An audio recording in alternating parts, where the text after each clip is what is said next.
Well, hello, model car fans. Welcome to the Muscle Car Modeler. My name is Raul, and here I'm going to go over my stash ads and things that I purchased in March and share with you what some of my plans are with some of these and maybe why I bought them. Others I may not have a specific reason and just thought neat kits, so I bought them, but I did buy quite a few this month. I'll get into that a little bit as well.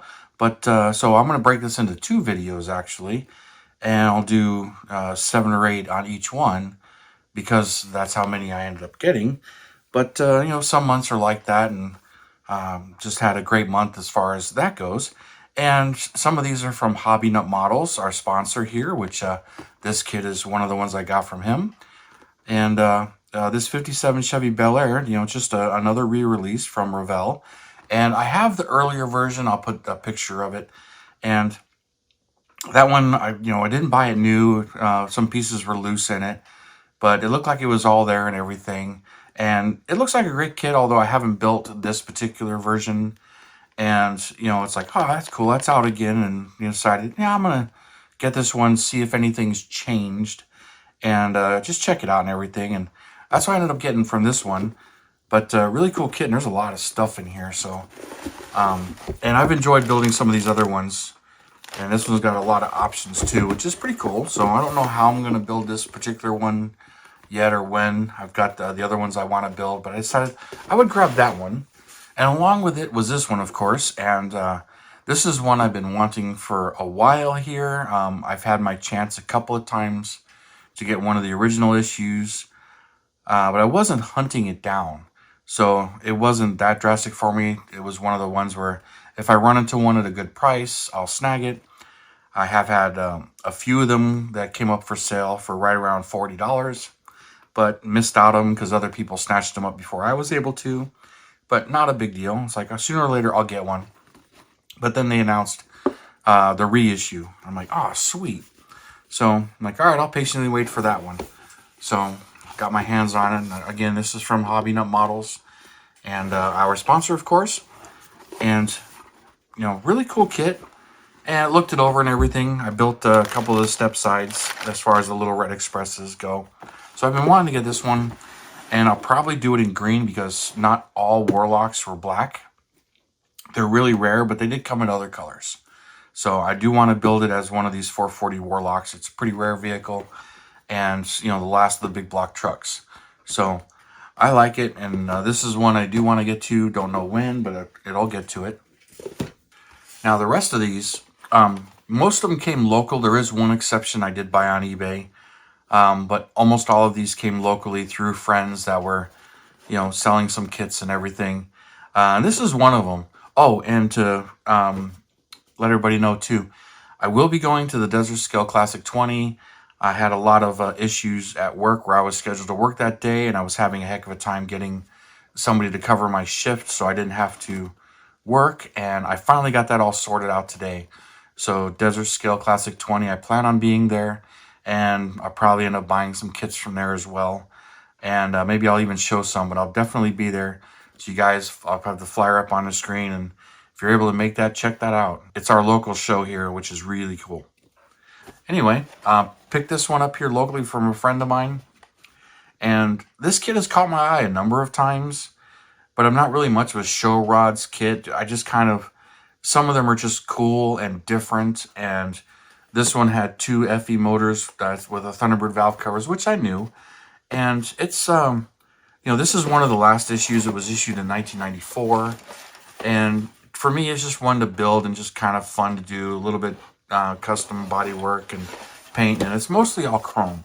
I think there's more chrome parts in here than there is plastic painted parts, but seems like a really cool kit, and this is one that I would build just for fun, just to be something different. And I do plan to build this one, but not one that's, that I have to have or had to build, but it's just cool. It's got a couple of FE motors. They're 406s. I wasn't sure if they were 352s or 390s, but the box says they're 406s. Don't know much about the real car, but I thought this was cool, so I grabbed this one.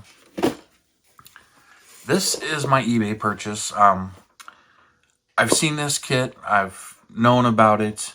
Not too excited about the styling on this car. I actually, compared to other Ferraris, I thought this one was kind of ugly, definitely different, and it's also can be a little bit of a pricey kit. So I did buy this one on eBay, so this one was over $100, and I had to wait to get it shipped in. But I didn't buy it when it first came out, but I didn't know much about the car, and it was basically, you know, I, um, I basically bought it because of the history now, and kind of got the desire to build this particular one along with my other Ferrari kits as I read more about Ferraris and how this was one of the racers, and it was dominating at the time. And I knew there were three different body styles basically of the 250 Testarossa, and all the ones he commercially sold to somebody else was this body style. And there were a couple of other ones where Ferrari had changed the bodies a little bit. And I kind of like the 59 version a little bit better, but there's only like three or four of those, five of that body style, and almost all of them were this body style. And then there's another body style that's a little bit more sleeker, for like 61. But because of the history and the dominance of the 250 Testarossa, and basically being one of the first all-purpose race cars, so I decided that I did want to get this kit eventually. And so I jumped on it and just started watching for them. And some of them are crazy as far as what they're asking. So I finally found one that I grabbed, and I had the money, so I went ahead and did it. Here we go. Another street rod that I think is cool, and I have the black and gold version of this, the earliest one, picture of that box art. And I seen this one, and I was over a friend's house. He has a large collection, and unfortunately, his age and health are catching up to him a little bit, where he still enjoys model kits, but he can't see very well, and he has a hard time building. We all get there, unfortunately. I'm sure it's going to happen to me too, if you see my hands shaking. But I got a couple of friends that are going through their collections because of that, health reasons, and slimming them down. So I went to a good friend of mine, and his house and his collection, and really got to see a lot of the stuff he had stashed away. Some rare kits. I'll show you one or two also that I got from him. But this one, just a kit that I thought was really cool. Enjoyed building it. It broke really easily. A lot of chrome parts. Well, the gold one anyway. And I've seen this one. He had this one there, and I'm like, hey, I'm interested in that. So I ended up buying this one, and looking forward to just kind of having fun and building this one. That's what most of my street rods are. They're kind of just fun to build and do something different. While I was there, I had to get this kit. Didn't have the hardtop version. I have the convertible version. But as I enjoy Impalas and everything, he had a few of these. Big time Chevy guy. So when it came to Chevys, he had a ton of them. Not much in Mopar. Lots of Corvettes. So lots of stuff that I can get into. And this is one of them that I wanted, this particular one, a hardtop. But I wasn't aggressively looking for one. But, he had it, so went ahead and got it. And it's from 1996. And I think the hardtop's been issued a few times. It seems like the convertible's a lot easier to find than this hardtop. But he made me a deal on this one, so I grabbed this one as well. Speaking of deals, he had a lot of Corvairs, which I'm a bit of a Corvair fan. They're pretty cool. I had a neighbor across the street of me had 3 or 4 of them. I may have mentioned that on the channel before. So I got to see what Corvairs were. And this one, it's one of the last releases, which I believe was 14. There's a couple little differences in this kit. Let's see, where's the date on this one? 16. So 2016. But it's been reissued a few times, and to my surprise, this one actually has the red taillight lenses in it. Kind of gone through this kit. Things have been opened and moved.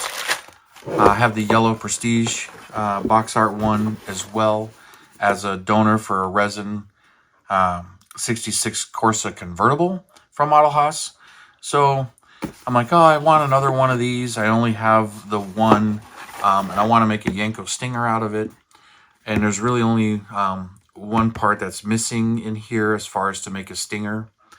Not including the decals, which I do have the decals, but The dash in this is kind of wrong for a Stinger, but if you know your Corvairs, then you know the dash issue. But got this one from them, but that also led to my next one, which is the rare one. This bad boy right here. And I know a few people wanting this kit, so you guys, I know you're going to drool on this particular one because it's a hard one to find.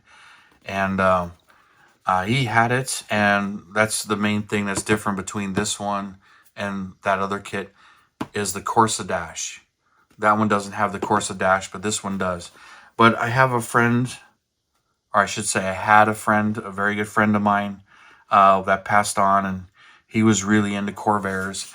And he had a 65 that I went over to his house, and he rebuilt it, and the way he did on one he had way back in the day. And he modified it. He took me for rides in that thing, and that thing was just awesome. And it was a turbocharged 140 horse engine. It was not stock. The 140 horse engine doesn't come with the turbo, but this has the 140 horse engine, doesn't have the turbo.